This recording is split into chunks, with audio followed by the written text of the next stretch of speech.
Hello everyone. This is the question paper of PT1 2025 and 26 for class 8 and this question paper is totally based on bridge course जो कि NCERT का means bridge course का syllabus है तो ये totally उसी पर based है। सो आई होप कि आप लोग प्रैक्टिस कर लेंगे और आंसर की आपको इसके बाद में क्वेश्चन पेपर के लास्ट में आपको इसी वीडियो के लास्ट में मिल जाएगी। So go through the question paper and take help from the answer key. So पहला क्वेश्चन पे चलते हैं। The constitution of India was adopted in. So कब एडॉप्ट किया गया था कॉन्स्टिट्यूशन? सुन आंसर इज 949 में एडॉप्ट किया गया था। और स्टार्ट कब से हुआ था? तो 50 से 50 से मीन्स अप्लाई हुआ था। तो ये याद रखना दोनों चीज़। 26 नवंबर 1949 इसका आंसर यही हो जाएगा। नेक्स्ट पे चलते हैं। Question number 2, which of these is an example of renewable source. Renewable source का एग्जाम्पल क्या है? कौन सा है इसमें से जो कि रिन्यूएबल होता रहता है? Coal, petroleum, wind energy and natural gases. So कौन सा हो जाएगा? Wind energy. जो हवा है वो रिन्यू होती रहती है, बाकी सारे तो ख़त्म हो रहे हैं, नॉन रिन्यूएबल सोर्स हैं। नेक्स्ट है the leader known is father of the nation is. Father of nation हम किसको जानते हैं, किसको कहते हैं फादर ऑफ द नेशन? राष्ट्रपिता किसको कहा जाता है? सभी को समझ आ गया होगा, Mahatma Gandhi, one and only. Next question पे चलते हैं। A country ruled by its elected representatives is called. Means जब हम किसी अपने प्रतिनिधि को चुनते हैं और उसके द्वारा कंट्री को रूल किया जाता है तो क्या कहते हैं? Is it monarchy, dictatorship, democracy, colonial state? So answer, correct answer is not dictator, not monarchy, democracy. क्योंकि मोनार्की तो किंग का होता है, डिक्टेटरशिप तानाशाही, कॉलोनियल मीन्स अंग्रेजों का। सो हमारा आंसर क्या हो जाएगा? सी करेक्ट हो जाएगा, डेमोक्रेसी। नेक्स्ट है and one thing, India is a democratic country. Coal, petroleum and minerals are example of unlimited resources, non-renewable resources, renewable resources and human-made resources। तो कोल, पेट्रोलियम एंड मिनरल्स कैसे resources हैं? Non renewable resources हैं, ये renew नहीं होते, means ये ख़त्म हो रहे हैं। नेक्स्ट है question number means 6, section B, fill in the blanks है। The fundamental right that prohibited discrimination is the right to. क्या हो जाएगा? Right to equality. यहाँ पे क्या हो जाएगा?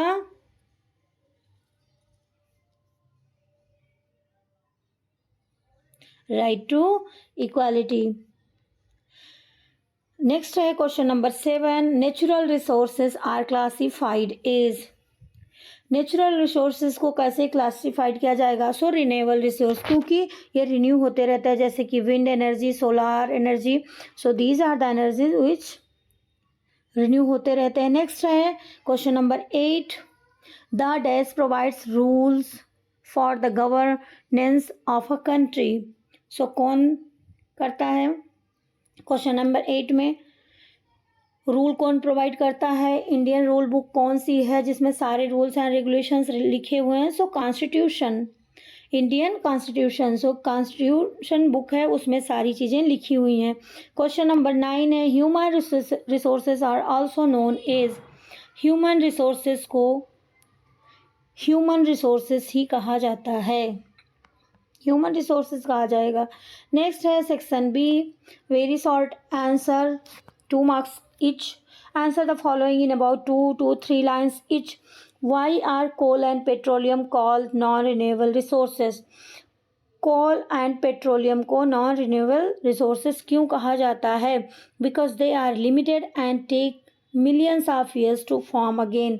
क्योंकि ये लिमिटेड हैं और इनको बनने में बहुत समय लग जाता है, मीन्स मिलियन ऑफ ईयर्स लग जाते हैं दोबारा बनने में। So that's why this is non-renewable resource। and next है question number 11, what do you mean by secularism. Secularism का मतलब क्या हो जाता है? So India is a secular means secular country. Secularism means equal respect to all religions. The state has no official religion means किसी के पास कोई official religion नहीं है एंड सभी मीन्स रिलीजन का रिस्पेक्ट करते हैं and this is secularism means धर्मनिरपेक्ष। Give to example of human made resources. आपको मैन मेड रिसोर्सेज के नाम लिखने हैं। सो पहला हो जाएगा रोड्स, बिल्डिंग्स, ब्रिज। सो जो आदमी बनाते हैं that is called man made, human made resources. Next question है सेक्शन डी पे चलते हैं। Explain the role of national movement in the shaping the Indian constitution. So क्या हो जाएगा? The national movement created awareness about freedom, equality and justice. It inspired the framers to include values like secularism, democracy and fundamental rights in the constitution. So ये answer की आपको video के last में आप देख लेना। What are the resources? Explain the different type of resource with example. So resources क्या है? Things that fulfill human need. सबसे पहले इसका देख लेते हैं कि जो ह्यूमन नीड को फुलफिल करता है। उसके बाद में आपको डिफरेंट टाइप रिसोर्सेज के नाम लिखने, जैसे नेचुरल रिसोर्सेज हो गया, वाटर, मिनरल्स। उसके बाद में हो जाता है human made resources, roads, machine, bridge, building, anything जो आपको याद आ रहा हो वो लिख सकते हो। ह्यूमन रिसोर्सेज में और हो जाते हैं स्किल्ड पीपल। सो इस तरीके से ये रिसोर्सेस हो जाएंगे। नेक्स्ट है एजर्शन एंड रीजनिंग वाला question. So for each question choose both A and R are true and R is the correct explanation of A. Both A and R are true but R is not the correct explanation of A. So इस तरीके से ये हो जाएगा। देख लेते हैं। India is a democratic country, the king rules over the country. तो इसमें क्या हो जाएगा? A is true but R is not true because king यहाँ पे रूल नहीं करते हैं। ये अभी हमारी कंट्री क्या है? डेमोक्रेटिक कंट्री है। सो ये गलत हो जाएगा। नेक्स्ट पे चलते हैं। क्वेश्चन नंबर 16 है coal is non renewable resource. Reason है coal reserve take million of years to form. अब इसमें आप देखोगे both A and R are true and R is the correct explanation of A, क्योंकि ये नॉन रिन्यूएबल रिसोर्स है। क्यों? क्योंकि ये बहुत टाइम लेता है बनने में, रिन्यू होने में, इसके वजह से। अब नेक्स्ट क्वेश्चन है हमारा match the following, column A and column B. So पहला है जवाहरलाल नेहरू। यहाँ पे ये एक मिनट, यहाँ पे ये है option Jawaharlal Nehru, solar energy, salt march, petroleum. तो क्या हो जाएगा? सोलर एनर्जी में क्या जवाहरलाल नेहरू कौन थे? फर्स्ट प्राइम मिनिस्टर थे। तो यहाँ पे 1 का ऑप्शन हो जाएगा। यहाँ पे हम 1 2 3 डाल लेते हैं या 17 मान लेते हैं। रिन्यूएबल रिसोर्स में सोलर एनर्जी हो जाएगा। सॉल्ट मार्च में क्या हो जाएगा? National movement. एंड पेट्रोलियम क्या हो जाएगा? Non renewable resources. Case study है, read the paragraph and answer the questions. So ये आपको पैराग्राफ पूरा पढ़ लेना। India became independent in 1947 after a long struggle against British rule.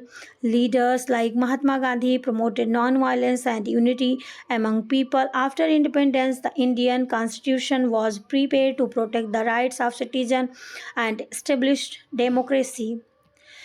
आपको यहाँ पे पैराग्राफ दिया हुआ है, आपको पिक्चर भी मिल सकता है कि कोई पिक्चर देख के आपको आंसर देना है, क्वेश्चन के आंसर देना है। सो ये 2 तरीके से आ सकते हैं केस स्टडी वाला, एक तो पैराग्राफ बेस्ड और दूसरे पिक्चर बेस्ड। सो ये क्वेश्चन तो मस्ट है कि आएगा ही आएगा। नेक्स्ट है in which year did Gandhi gain independence. कौन से ईयर में? सो 1947।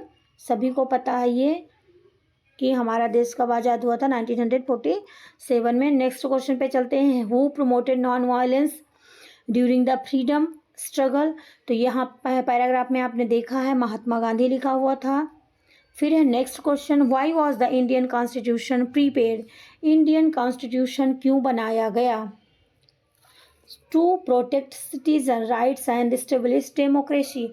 सो इंडिया पहले क्या था, पहले तो डेमोक्रेटिक कंट्री था नहीं, बाद में democracy I. So rules and regulations, सबके राइट्स, सो कॉन्स्टिट्यूशन में सारी चीज़ें लिखी हुई हैं। नेक्स्ट है मैप बेस्ड क्वेश्चन, जो कि एक मैप आएगा, आपको पूछा जाएगा कि ये कहाँ, मीन्स आपको ये सारे उसमें हाईलाइट करना होगा। Capital city of India, one state rich in cold, तो झारखंड हो जाएगा। ये दिल्ली, बे ऑफ बंगाल बताना होगा। और मैप आपको प्रैक्टिस करनी होगी कि मैप वाला केस स्टडी, ये सारे क्वेश्चन आते ही हैं। एजर्शन वाले हो सकता है स्किप हो जाएं, तो उसके बदले दूसरा क्वेश्चन आ जाएगा, लॉन्ग आ जाएगा, इस तरीके से आ जाएंगे। अब ये क्वेश्चन पेपर यहाँ पे ख़त्म हो रहा है। नेक्स्ट है हमारी आंसर की, सो वो भी देख लेते हैं।